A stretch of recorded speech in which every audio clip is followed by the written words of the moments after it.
It is Wednesday morning. My boy Austin has been slaving. We've all been working hard, but Austin's been shredding day in, day out on this thing.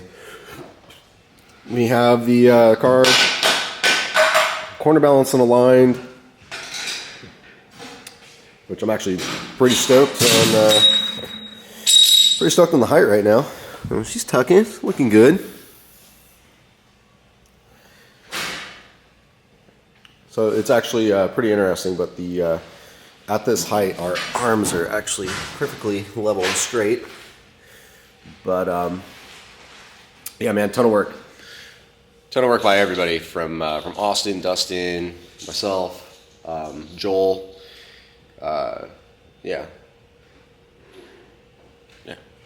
So today we are gonna be loading up. So we're gonna do the final preparations. We're gonna change out a drive shaft. So we noticed that the one in the car has like a small nick on it, and so we have a spare, and I had it serviced. This one needed a new tube and a balance, so we're gonna throw this in there, and then that other one will act as a good spare, and just be packing everything up,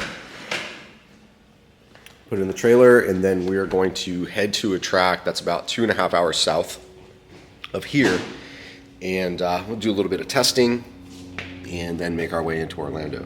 But it looks like a nice day today. Weather forecast does say that there will be some rain during the week. It's kind of how Florida is. It'll come and go, and that's kind of what it's saying. So situations might be dynamic, where you'll have really slick session, then it'll dry out, and it'll be dry or it'll be patchy. So something to consider, but I'm curious to see how the car performs, all of the suspension settings that we made and all the revisions. I just want to try and get it as hot as possible, and make sure that none of the lines start cooking, everything is well within operating. Some of the more of the work that Austin did is we changed out some of these vacuum lines from our radium fuel pressure regulator to push lock style, as opposed to traditional silicone. Made these cool little chengas for the hood, so you don't need a hood prop. Just basically drill that in there, and that's like a quick disconnect little tab that holds the hood up on the hinges on each side. The turbine housing, downpipe dump tubes are now ceramic coated, as well as our tile MVR 44 millimeter wastegates. In Atlanta, we had our turbo drain line melt through, which kept us from qualifying. So we have a little extension on there with a 45 that in a completely different line path. Before, it would just snake down. It would snake down in between the tubes down there, down to the block. You can't really see that, but that's how we had it before. And now we've snaked it around the compressor, around the dry sump, and then down back to the block. What else do we do, Austin? What else do we do? What else do we do? Yeah, really just rerouted everything on this kind of hot side area.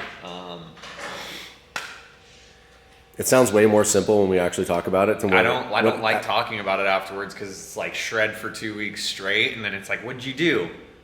Made a few things, made a couple things here and there. But that's what it takes, though. I mean, it's a lot of, you got to be methodical, and you got to, not like, everything happens the first time that you do it, and you might put something together like, I don't really like that, so we redo it. Well, and like a lot of people don't understand, like hot side stuff, none of that stuff's fast, doing wastegates, dump tubes, like it's all V-band, so it's like Joel and I, reclock the wastegates 2-3 different times. So that's wastegate going in, dump tube on, pull it back out, clock it, go back in. It's half of the intake side had to come apart for doing the fuel pressure stuff and unplugging all of that. We got a lot of sensors. Yep. One thing that you also did is we Got a nice little shield on the hood now. Gang money. So now we're not burning our hood apart.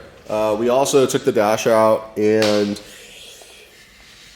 made our reservoirs a little bit easier to work on. And with this little spill guard, before it was just sectionalized for each of the reservoirs. So you'd have to take all the fluid out, pull the covers off, and to take the dash off or to service anything behind the dash. So we fixed that.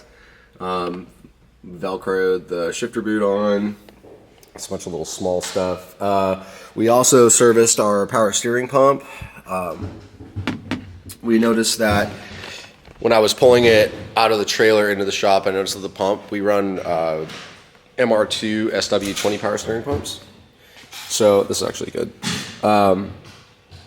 So it has a factory tube that will go from on the low pressure side to that we will, let me see if I can find it. It's in the bandsaw right Yeah.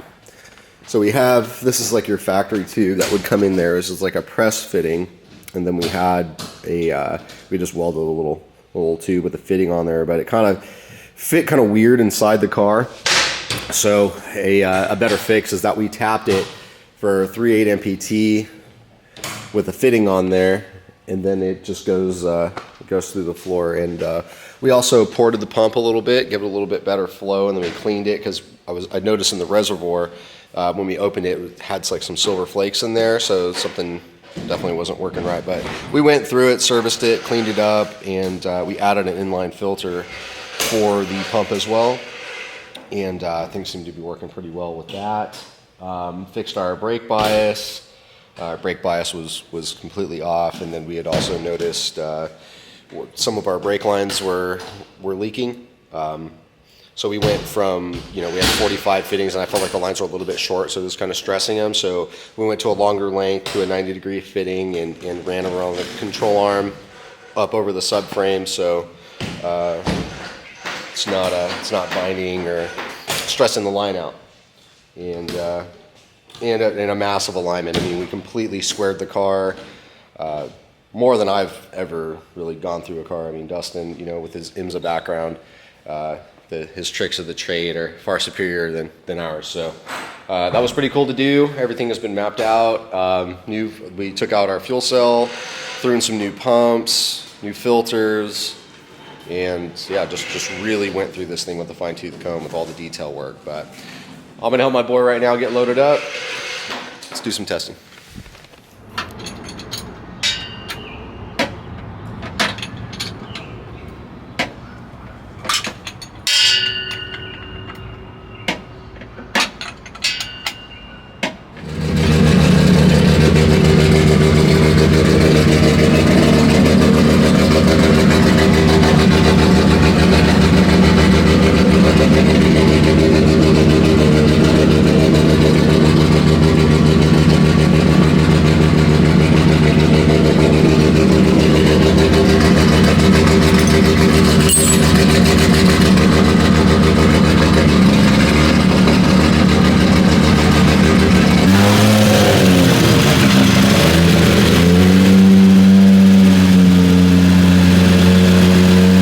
Keep it straight.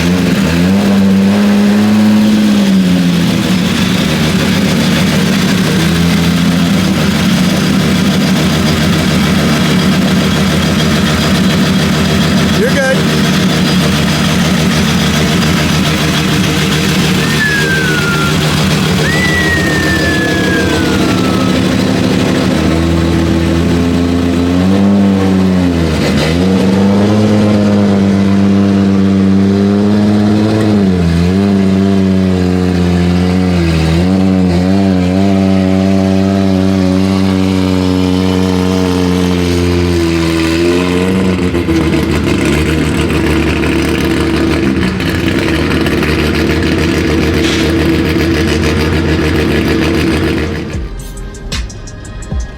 Oh wow, look at this place. That's nice. Oh yeah, dude.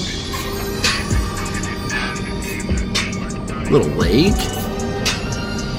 That's right. That's the swimming hole. So So we just got here to Cordele Raceway, Watermelon Raceway, just to do some preliminary testing before we head down to Orlando. So this is about 2 hours away from the shop on our way down to Orlando.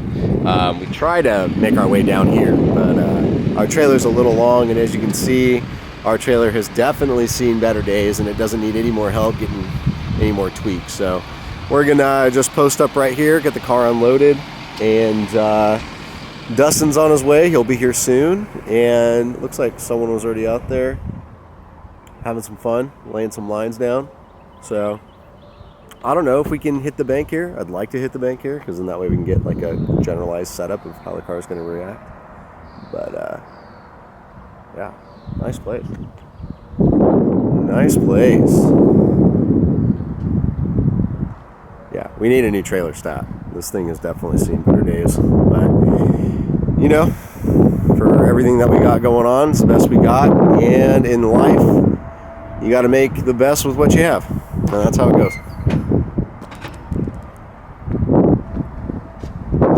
Isn't that right? What's up? Isn't that right? Yeah. I like that. I like that. You look good holding that thing. All right, what's the plan? The plan is to do a shakedown. This is not a test. This is to do a shakedown, make sure everything's good with the car that we took apart, and carry it back on our way. First things first, go out there, do some figure eights, do some small shit, warm the car up, tell us how it feels. Right. Yeah, we need to make Before sure you that actually the go out there, yeah. run it. Yeah. That's with the power steering. Yeah, we gotta make sure that it's bled. Yep. Don't want to come in hot, It's the only way to come risky in. business. It's the only way to come in. A lot of work this last couple weeks since Atlanta, so I'm excited to get this thing out there right now and see what she do. See what she do.